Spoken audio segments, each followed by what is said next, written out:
Hi there, I'm Margaret Carrero and welcome back to one of our videos.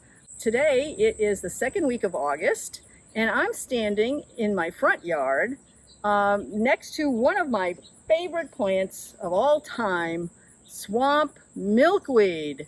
And as you can see, it blooms in August. And that's one of the reasons why I really like this plant, because it is really a magnet for monarch butterflies who are attracted to its nectar, but also because it's a milkweed, those monarchs are going to lay eggs on the leaves and start a whole new generation of monarchs that's called the super generation.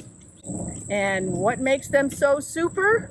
Well, this time of year, August here in Kentucky, the monarchs that find this milkweed have been traveling from the north where they grew up, and it's been probably about the second, third, fourth week of flying, and they land here and they have a decision to make if it's a female, whether to lay eggs here or not.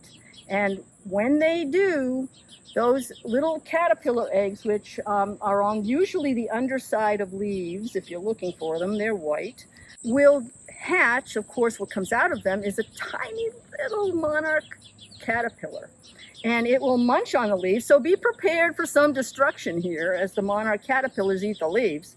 But they're really starting to become physiologically different, even as a caterpillar.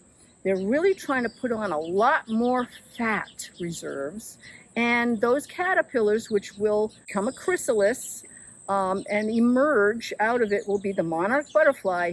That is the super generation. They have a lot of fat reserves, and the reason being is they've got to make it from here in Kentucky all the way to middle of Mexico, where they're going to overwinter.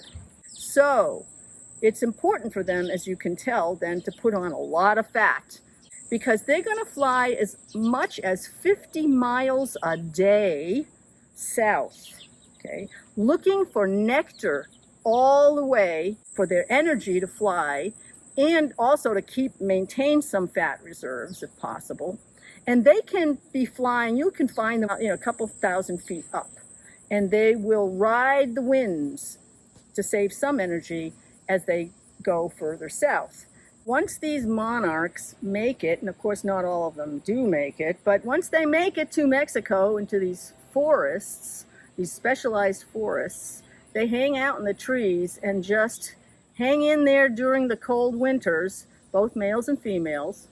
And sometime in January or so, they will mate, the males will die, and the females start their journey north. They get somewhere in southern Texas, and they're looking desperately for milkweed plants to lay their eggs on. They will lay somewhere around 700 eggs, and then the females will die. The eggs will, of course, hatch into tiny little monarch caterpillars, munch their way through the milkweed, and become eventually monarch butterflies that then take their next step northward. And the females will mate, the females will lay eggs on other milkweed and keep that journey north. And they will generationally take about 4 generations of monarchs to make it all the way to southern Canada. They will be needing milkweed all along the way to lay eggs on, because that's the only plant genus that caterpillars will eat. Now, the monarch will get the nectar out of milkweed flowers, but a lot of other flowers too.